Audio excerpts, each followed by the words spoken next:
What's up, you guys? Mrs. Mime 100 here. This is like the fourth time I'm trying to shoot this intro. I'm just trying to be as concise as possible. It's a very long video, as you can probably tell, but it really can be listened to as if it's a podcast. So if you want to do audio only, by all means. Um, and yeah, I just encourage you to listen with an open heart and an open mind. Even if you don't necessarily agree with the hashtag Hear Us Niantic movement. If you don't know what that is, I'm going to drop a link down below for you to check out. And I just encourage you to listen with an open heart. That's all I'm going to say. Please enjoy this video. All right, so Arianna, how are you doing today? Um, I'm okay. Hanging in I there? yeah, I don't really it's always a hard question for me to answer nowadays because it's like most people do things. mm. And I don't really have a life anymore right now, so Okay. uh So, I'm fine. Relative to how I usually feel, I'm doing okay. okay, okay. So for our audience reference, it's right now 10 p.m. Eastern Time, 9 p.m. Central Time, which is where you are. Um, and yeah, we're gonna talk a little bit about like your experience like in the past as well as what's going on right now.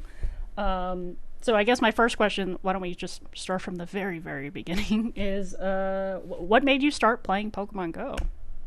So I started playing, so for reference also, Pokemon Go was the first Pokemon game that I ever played. Okay. I had never played, I'd never watched the anime. Like, probably when I started, I could have named like maybe five Pokemon. Like, I obviously, I knew Pikachu, I knew Snorlax because he was a big boy, Sure. Charizard, Squirtle, but I really didn't know. I didn't know anything about anything. And I started playing because at the time when it was released, I was working for my friends at Team Star Kid, and they were all playing, and my friend Matt was like really into it, and he finished getting every Pokemon that was released at the time, back in 2016 in like 2 weeks, Wow. because he would walk like the length of Chicago nonstop, Wow. and then he quit after 2 weeks. But everybody was sort of talking about it and playing, and uh, the area where we were was a drowsy nest. Hmm. And so I started playing because they were talking about it, and I was like, I'm kind of curious about this, and I think these little animal, I think these little animals look really fun. Mm-hmm. So I started playing, and I really enjoyed it. I liked that it encouraged me to go out and explore the area because, um, for reference, I've lived before I moved to New York for college. I'd lived in the same area my entire life, Mm-hmm. so I grew up in a very rural, small town part of Illinois, and but I'd never really been, it's the place that I'd lived my whole life, so I'd never really been motivated to go out and like, see like all the little like wilderness reserves that Mm-hmm. are around me and stuff like that. But once the game came out, it really encouraged me to explore, and I really liked that aspect of it.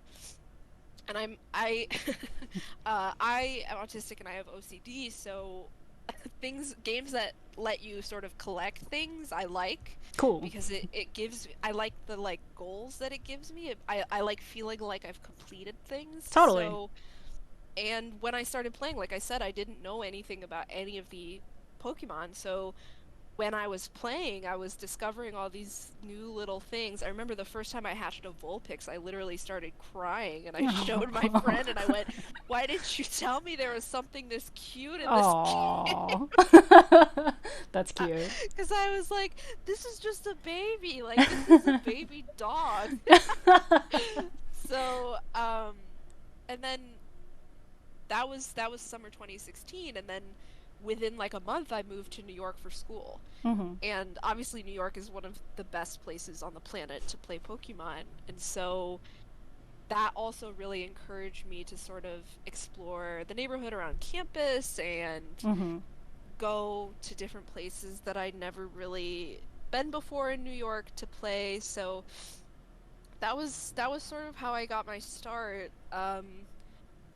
But yeah, I sort of played by myself for a really long time because it was like it was me and Amanda for the most part, and then for that first year because we didn't start the Discord didn't happen until summer 2017. Right. So Right. So for reference for the audience, like Ariana and I both know each other from the same like local Discord group. We're not going to name it because you guys are going to stalk us and that's not cool, but so we met through this Discord essentially, right? That got started in 2017 as you yes, said. And that was sort of I think that spawned from an idea that you had, right? it was. It Yeah. was the Discord was formed because I was working that summer and I was playing up in the neighborhood a little bit north of campus, Mhm. and it was week. I can't remember if it was. I cannot remember what legendary it was, but it was that first Mhm. summer when legendaries were first released. Mm. And I went to a gym like before I went to work, and I ran into three other dudes while I was playing there, and I was like, "Do you guys live in this neighborhood? Because I'm having a really hard time." Because, if you go in Midtown in New York City, you're gonna have no problem raiding because Mhm. there's always gonna be 20 people in the lobby. Right. Like, no problem. Mhm. But where I couldn't go to Midtown all the time because my jobs were on campus for the Sure. most part. Sure. So, I was like, "Do you guys live in this neighborhood?" And they were like, "Yeah, we go to X school, the same school as you." And I was Mhm. like, "Oh, cool. Well, why don't we?" I had just learned about this fancy thing called Discord. So I was like, why don't we form a Discord, and it was originally just the four of us, and Mhm. then I think we added Kelvin because he was also, like one of the most active players in the neighborhood. Mhm. And Mhm. it sort of just grew, especially as the school year started, and it became this huge thing. And I was sort of, I was pleasantly surprised because I was like, oh, like I have like a whole, little community to play with now. Because prior to that, back home, I didn't really have the like I sort of had a community to play with back home, and uh, you know now I'm very obviously I'm much more close to them than I was when the game first started Sure. because for 2018 I lived at home Mhm. instead of in New York that summer, so I got to know everybody much better. But like really the only person I knew back home who played Pokemon was he's my friend now, Chris, but he's the guy I knew from our local Walgreens. Oh, wow. So I know. So it was great to have this little community and to sort of talk about because again also I really I didn't know much about Pokemon. Mhm. So when all these new things were getting released and we were talking about all the new features that were getting implemented and stuff, um it was cool. It was cool to have a little group, and it grew to such a size that I still is crazy to me. And Mhm. it's still it's really my primary like Pokemon Discord group, even though I Yeah. don't live in New York anymore. Yeah. Yeah, So, that's I would, just concur with you on all of that. Like I don't live in that neighborhood, but like I consider that like my home Discord too cuz like just everyone in that group is just so welcoming and warming and like you said too, it's like when raids started coming out, right? Is when we started seeing other people playing the game in one right. spot, right? With one goal in mind. And So that was great because mhm. before there was really no, I mean, like I had friends who played occasionally who weren't as Mhm. serious as I was, and I would drag them along Yeah. to, go go Yeah. play different places. But like raids was really the reason that we formed a little community, and then, sort of with raids, because with raids that was time that other generations were getting released, so Mhm. there was like more to sort of like actively hunt for and do. And I mean, I've played like all over the city with everybody, and even when the year that I did not attend said university, Mhm. um, and I was traveling downtown to go to school, like I still like fun fact, when I moved off campus, I was like, I liked the area that school was in anyway, but I was like, I don't want to live too far away because I like being near my Pokemon friends. Like, I Mm-hmm. like being able to play with them. Totally. It would have made total sense for me to have lived much further downtown, closer to where I was going to school, but I was like, I don't want to. Sure, sure, sure. I like Yeah. this area. I like the people that are in the area. So Totally, totally.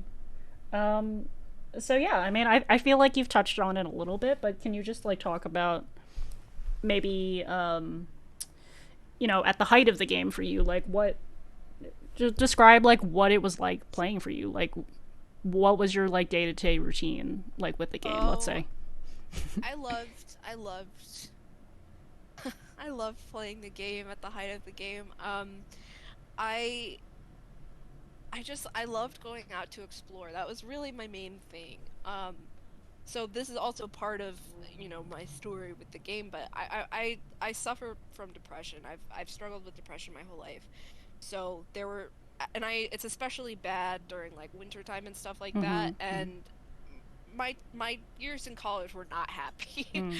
Um, but the one thing that did get me motivated to get out of bed, to not be laying around and feeling sorry for myself, was Pokemon, Mm-hmm. because there was always a new thing to go raid or a new thing to go look for. And like back when like back when like Larvitar was released, Yeah. to go hunting, to go sprinting to the one location in the city it would spawn. Yeah. Or like I can remember, I cannot actually. I can probably check and see in my inventory right now what the first unknown I caught was. But I remember when I got the text notification, I went for it. I Nice. went for it. I think it was P. It was the first Oh, unknown I nice. caught. And yeah, it was in 2017. And I was so excited because, Kelvin, Of Kelvin course, is a Kelvin. brag, and he would be posting like all these 67 different unknowns that he caught. Uh-huh. And I was like, where are you getting these? Like, Uh-huh. and he's like, and Kelvin and I would talk about this because uh the way that he played was really intense. He Mm-hmm. would walk across the city at like 3 in the morning, Yep. going everywhere. Yep. And we would have conversations about it, and I was just like, as a woman, I just cannot do that. That is Yeah. just not safe for me to do. Yeah. Yeah. Yeah. So when this P spawned, I think it was like, I was so pissed off too, because I was like, I had just been in that area, Oh. and I started running, and I was like, there's no way I'm going to be able to make it on foot. Uh, So I hailed a cab, and I was like, I know this is crazy. I know this is like 2 minutes away, but I need you to bring me to this location. And I made it. I made it within like, I think it had like Yes. 1 minute left to Oh my despawn, God. and I caught it, and I was so excited. That's So awesome. there was always that sort of, and like running for hundos around the city. Mm-hmm. And my favorite thing to do is I love to walk in Central Park and play. Mm. That was really, because when I was really big time depressed, this sounds insane because it was insane, but when I was really depressed, I would basically go to Central Park and I would walk for like 4 hours listening to like the same song on repeat until I felt better. Aw. So when I was really, really depressed, I would be walking, 4 miles, 5 miles, playing the game, and it helped me feel better. And I've done a lot of crazy things Yeah. Yeah. to play this game. I can remember there was a day when I don't remember what I was doing. I think I was out hunting and with Amanda maybe, and she was like, I'm really tired and I want to go home. And it was raining, and I was like, Mm. Central Park it was a nest for something that I needed. And I didn't have an umbrella. It was pouring rain. It Oh, was so jeez. cold. And I walked like 30 blocks, and I got, I don't remember what it was, but I got however many I needed of this Pokemon, and was like, got the evolution. It was Nice. so cold. I was soaked. I was soaked to the bone when I came back to the dorms. Oh my It was gosh. worth it. And there was a day when Togetic spawned. Mm-hmm. It was like right when it first came out, and Mm-hmm. I was really nervous about it because everybody at the time, it had like a 1% catch rate or Mm-hmm. something just absolutely absurd, like Yep. just ridiculous. Yep. And it spawned like, it was in Riverside. It spawned, and it was like 10 blocks away. It was like 11 at night, and I was like, I really don't want to be going, like, I'm in pajamas. Yeah. I really don't want to be going into the park at night. Yeah. But I did, Mm-hmm. and I met a girl who had been sitting there, and she was like, I have been sitting here for the past 20 minutes trying to catch this. Oh my and I was like, god. what? And she was like, I'm taking my time, like, I don't Oh. want to, like, I'm really worried, like, I don't want to lose it. And we ended up becoming friends, and I caught it on the first ball. Whoa. Wait, did she catch it then? She did. She Okay, did, yeah, good. but it Okay. took her forever. Oh my god. And I just walked up and was like, whoop, and I caught it on the first ball. Wow. And then there was like that one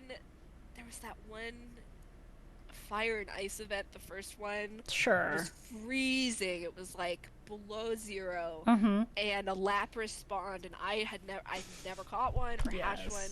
And I sprinted. It was so cold. I was bundled up like you would not believe, but me and Amanda ran to go get the Lapras, and Yeah. stuff like that I really miss. You know, I miss that sort of spirit of adventure that we used to have, and that playing the game.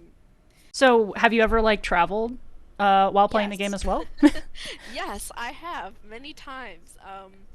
I don't remember when it was, but I took actually maybe it was probably like 2017. Okay. I took a trip to Florida just just catch Heracross Nice. and Corsola. My poor mom was like, "Are you sure you want to do this?" And I was like, "Yes." And I, like I was studying the map, and I was like, "Okay, this section of Florida is where Heracross and Corsola will spawn." So we went to Miami for like Perfect. 2 or 3 days. She drove. I mean, she was such a good sport about it. That was when I got her into the game. She drove me around for like, the whole time, so I could catch all the Corsola and Heracross that I wanted. Because also I think that was like before. It was before trading, so it was like a big deal for me. I was so excited. Caught so many. I was so happy.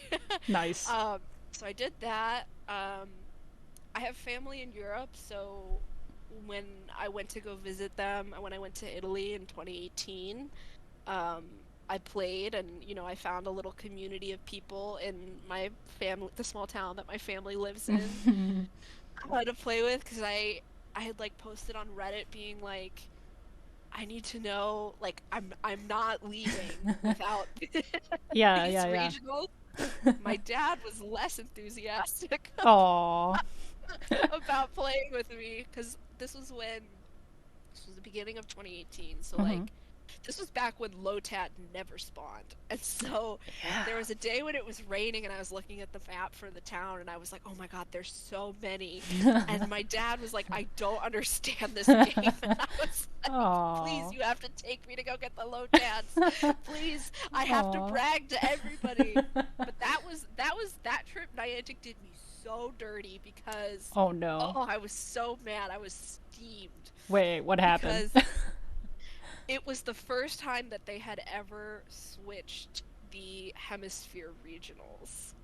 So I had been in Italy for 3 days, and I was like, look at me, I'm catching Minun, and like I'm catching Seviper. Yeah. And I get him. I check the Discord, and it's like, because it's like 3 a.m. in Italy, right? And I see, hey, does anybody else see Seviper on the map right now? And I went, no. And I opened the app, and I saw Zangoose, and I saw the notification that was like, we swapped regionals, and I was like, why? I've been here for 2 days. Why would you do this? Rip. Yeah. I was done so dirty, but I caught a lot of Mr. Mimes. Well, that's good. I was happy. Excellent. Yeah, I'm proud of you. Yeah. Yes, I know you were. I think every time I catch a mime I like hatch a mime from an interesting location, I'm always like, oh, Victoria would love this. Oh yeah, I respond immediately, I'm sure. And so yeah, I did that. I went to Montreal for the Safari Zone. I had plans to go to Liverpool. I was really disappointed when that didn't end up panning out. I was so excited to go to London for like real. And you've been to GoFest before too, right? Yes, I have, because I'm from Illinois. So right. Yeah. It's local to me. Cool. I've been to GoFest 2018 and 2019, because 2017 was the first one. So yeah. Right. So 2018 and 2019, and this is also makes me sound like such a crazy person, but I actively and regularly used to study the spawn zones for the regionals because I had made, I would look up flights. So back before Pachirisu was at GoFest, I was looking at all these flights trying to figure out, because I was like, I'm not going to Russia, I'm not crazy. No. I don't need to go somewhere that's really cold, but you know, New York to Canada isn't like horrible. It's not that far. Like, it's not that far. So, but the area in Canada where Pachirisu spawns is very small, and there's only like one airport, so it was a little bit more expensive, and I was like, I don't know. And before I had done, because Tropius Montreal also? Yes. So before that, in general, I had plans to go to Europe, not to play Pokemon, but to visit family and some other stuff. And I had studied, I was studying the spawn map because there is a very, very, very narrow section of Italy at the very bottom of the boot where Tropius spawns. And I was looking into it, and I was like talking to my parents about it, and I was like, you know, like I really want to, I do in general want to road trip across Italy. So I was like, but you know, I want to go into the south, to this really, really, really far south part of Italy. And my parents were like, are you crazy? And I was like, but I'm not ever going to go to Africa. And before the pandemic, I had always had plans to go to Greece, and it's like one of my big travel destinations. Like, oh, I would love to go there. And when I found out Siglif, whatever, spawns there, I was like, oh my god, perfect. And there was like times when I would check New York to Iceland flights at one period of time were like $99. Like just totally ridiculously cheap. And I was like looking at the spawn map, and I was like, okay, like could I get like the Shellos that I don't have, like so I used to look a lot, but it was like, you know, I never would have looked into traveling to a lot of those places. Like I never would have gone to Montreal or anything like that had it not been for Pokemon. So I was always really grateful because it encouraged me to go visit places, and I would always have so much fun when I went to play in those places. So absolutely, same. I'm, you know, you know me, I'm the same, exactly the same. And like looking up flights and stuff, like I do that all the time too. So all the time. All the time. So I was looking at flights. I was like, it's only $99 to go to Iceland, and my mom was like, what are you gonna do in Iceland? And I was like, catch Mr. Mimes, like it was before a lot of I'm so bitter about Liverpool because I was like, had it been like a few weeks earlier, I would have made it, and I would have got those last few regionals that I've been missing for a long time, you know, like Junior and stuff. So, and the stupid monkeys, oh yeah, pan whatever, whichever. the pan monkeys, those guys, pan monkeys, good for them. Good for them. Whichever one. I would at some point. I would love to go to Japan.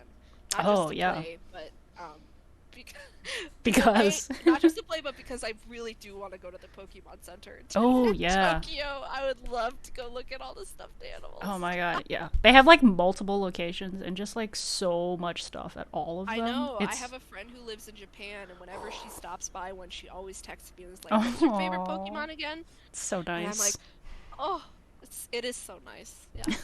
Wait, what is your favorite Pokemon? That's a hard question.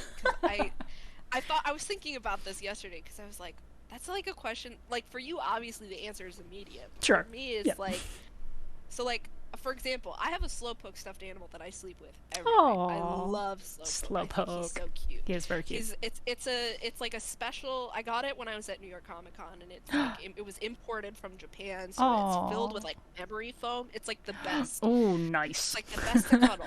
But, nice. So I love Slowpoke, but I'm a really big fan of Ralts, and like I like Gardevoir, but like I think Ralts is just such a little cute. And you know, like I have a Snorlax beanbag chair. Yes. I like Vulpix, as I mentioned, it's so cute. So I don't know, like basically if the Pokemon is really, really, really cute, I'm like, oh my god, I love it. But Ralts is really, I really love Ralts. Yeah. Good And I choice. like that shiny Ralts is blue. It That's my is. favorite color. It's so cute. Love it, love it, love it. Um, so I'm gonna backtrack us slightly because you did mention something that I want to touch on, obviously, which is the pandemic. And, Yes. obviously, since March of 2020, Niantic updated some key features in the game to sort of adapt to the global pandemic, including making it 80 meters to spin a Pokestop or gym instead of 40. Yes. Incense running for an hour and more frequently, even if you're not moving. As well as your buddy bringing back gifts, PvP not requiring walking, things like that. So can you talk about what your life was sort of like, during that period? Like, Yes.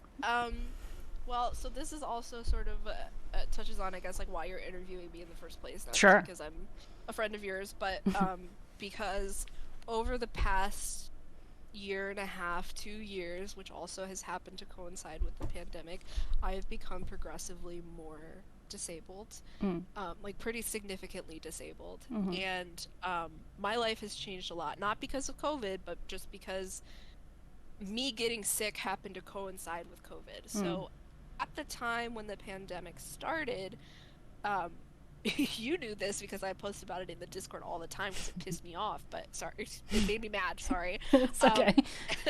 it made me really upset because in my apartment, I was sandwiched between two stops that I could not reach. Mm. And it was like just, I could see the spawns, I could not spin the stop. And Mm-hmm. so at the very beginning of the pandemic, it was really bad. It Mm-hmm. was really bad in our area. Like a lot of the churches that were around me were getting converted into makeshift morgues and makeshift Mm-hmm. hospitals, and like I didn't go like I went grocery shopping once a week at 3 in the morning Mm-hmm. because that was the only time I knew that there would not be anybody else in the store. Mm-hmm.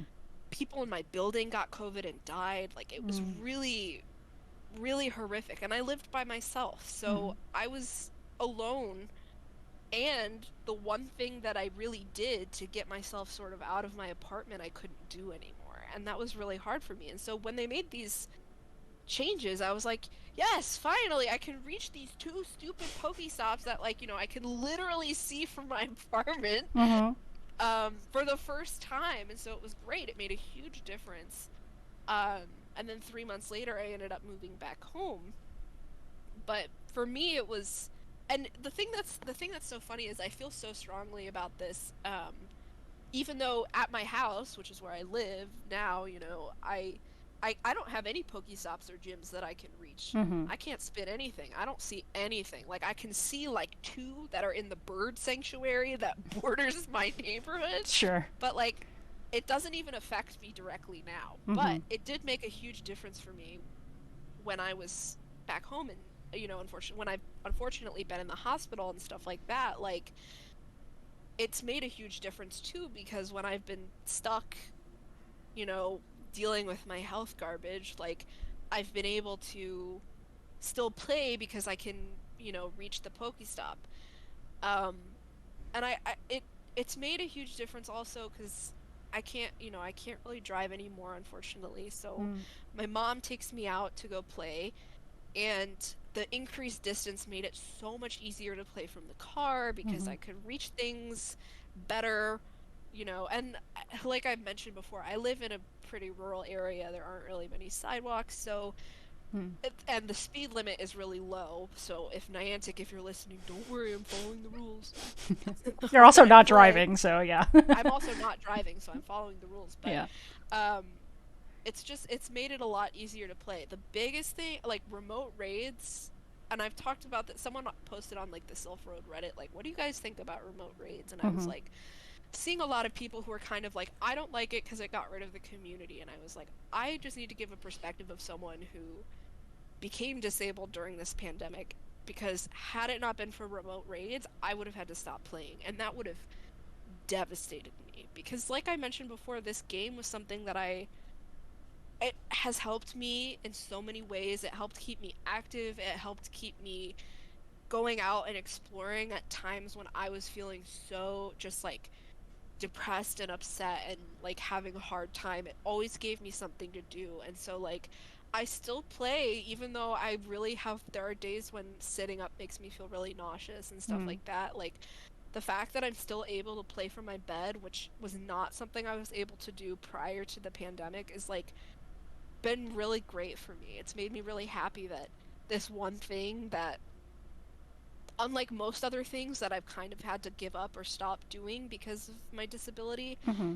like I can still kind of do it. And the decrease in the stop distance interaction radius has just made me feel really sad, because it's like the thing that I would like to emphasize, not just for whoever's listening to this, or if anybody from Niantic listens to this, is that ability is something that is transient.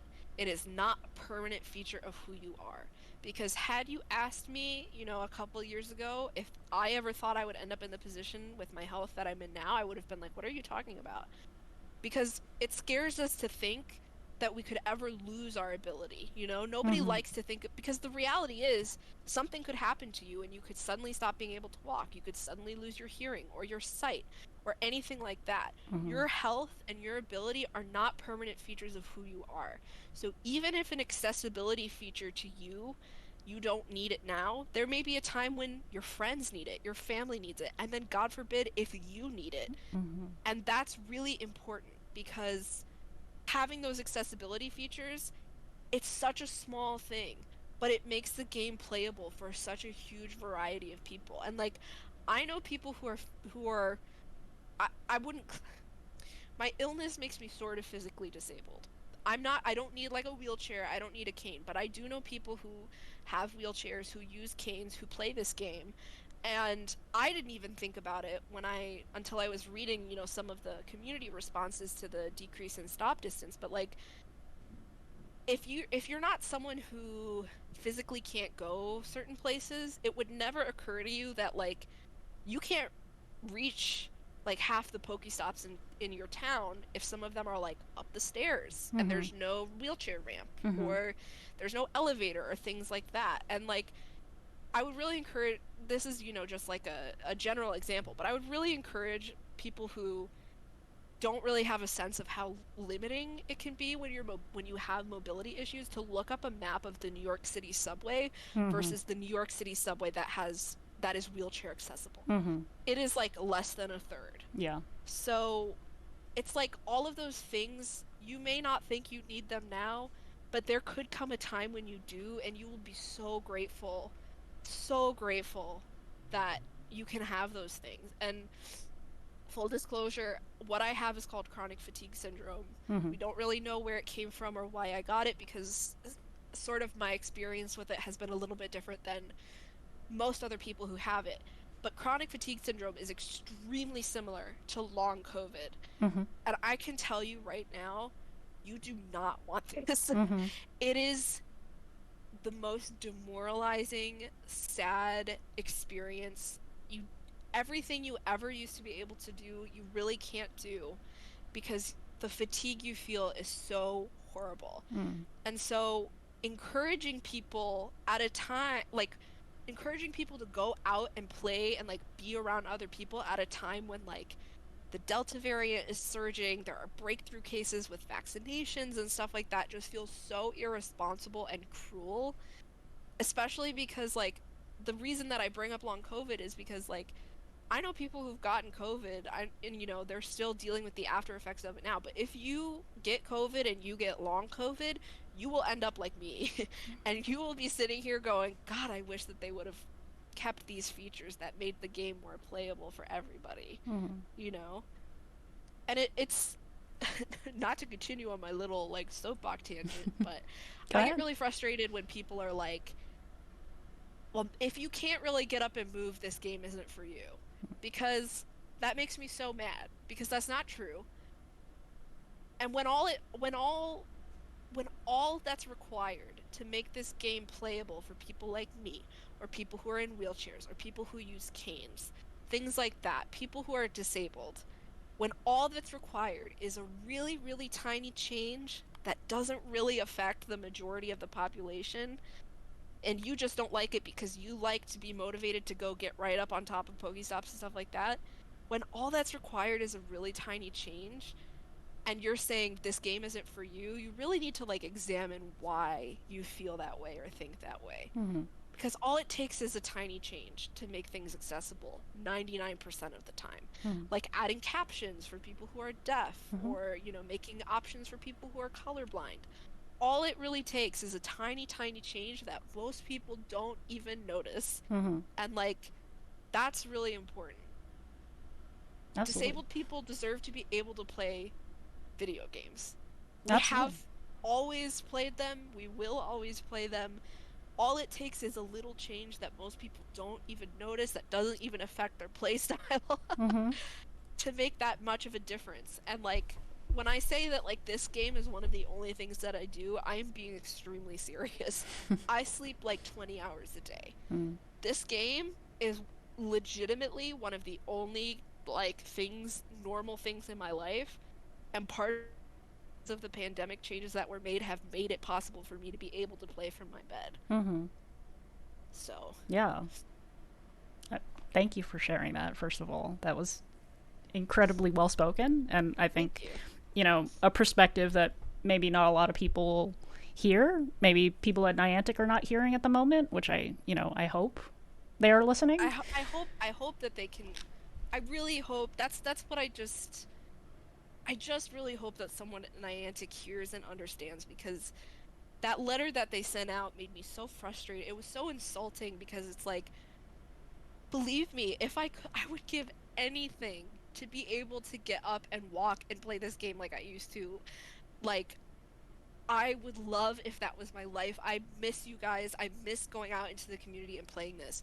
But the fact of the matter is, the way with not just with my health right now, but I am not going to be so stupid as to go and be around other people and risk getting sicker than I am, Mm-hmm. and acting like the reason that people wanted this change was because they're being lazy, and people don't understand that going for a walk is good for your health, is so insulting, and so just like fundamentally misunderstands why people like this.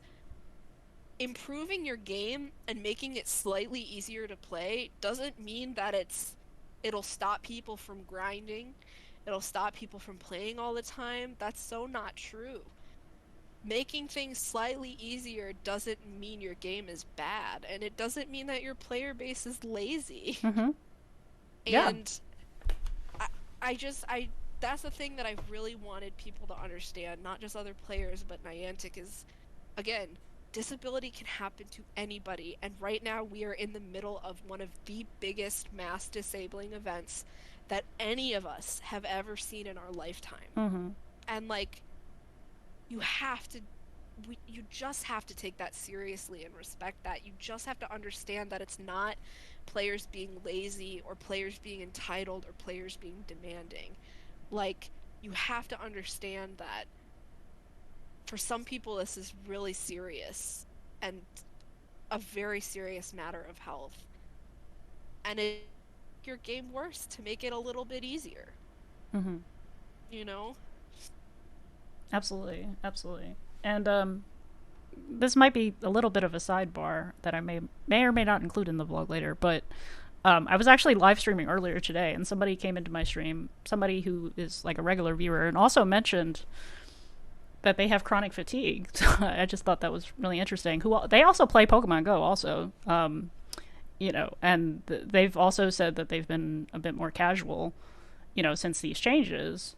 Yeah. But ironically, like one of her like physical therapy things that she got was to play a different video game on the Wii, the Wii Sports thing. So Yeah. yeah. So like, Classic. video games really have an effect on people. It's not just like, it's not just a commerce, right? Anecdotally, like you said, it helps with morale, right? It helps with. A lot. Mm-hmm. So much. Yeah. Like, Just. the first time in like 2 years, probably, that I was able to be awake for 8 hours uninterrupted was Go Fest last month. Oh wow. And like, that was huge. Yeah. And was I in bed for most of those hours? Yes. But I was able to stay awake for most of that time, and like, that was and I was so exhausted. I was so I'm tired. sure. Yeah. I was so tired from doing it. Yeah. But, you know, like, it made me feel really happy that and I had just had a procedure done, like, also literally the day before Go Fest. Wow. So I was feeling kind of physically crappy anyway, but, like, Yeah. I was so happy. I was so proud of myself, you know.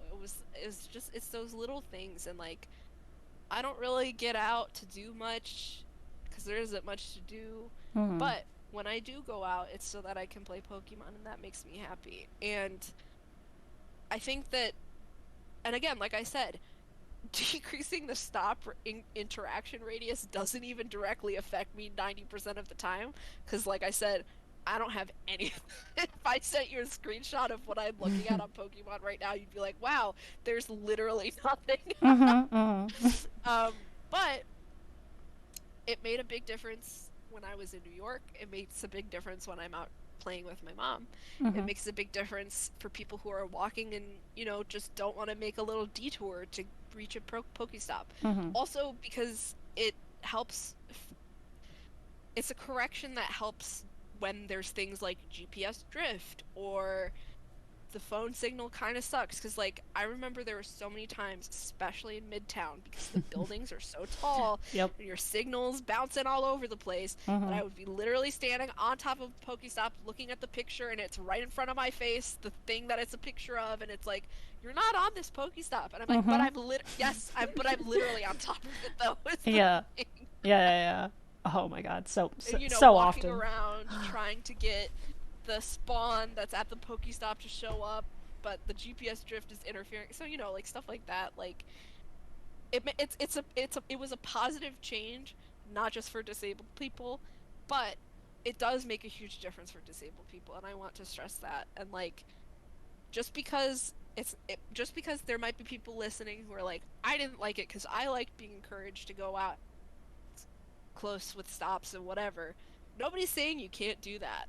You know, like, just because it's not a feature you need or enjoy doesn't mean it's not absolutely necessary or making a big difference for other people. Absolutely.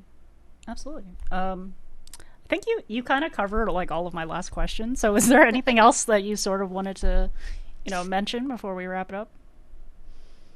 I'm trying to think of, you know, anything that I would want to say. I guess my main thing that I would want to impart and hope that people would understand is that, again, you can become disabled at any time for any reason. It has nothing to do with if you're a good person or a bad person, if you're healthy or unhealthy. Anything can happen, and I know that that's so scary to consider, but right now we are in a huge mass disabling event. So please take care of yourself. Please take care of your health. Do not push yourself too hard, because when you get into a state of fatigue, like I'm in fatigue right now, trust me when I say you will be sitting there kicking yourself, being like, why did I ever push myself to go that hard?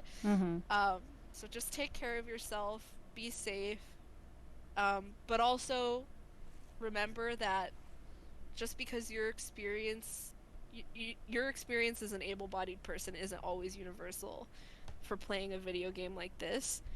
And just because someone is disabled doesn't mean that they can't or shouldn't be able to play this game. Or thank you so much for talking to me. Thank you. I really appreciate it. This is something I'm very passionate about, obviously. So for sure. And we'll definitely talk again soon. Yes. All right. See ya.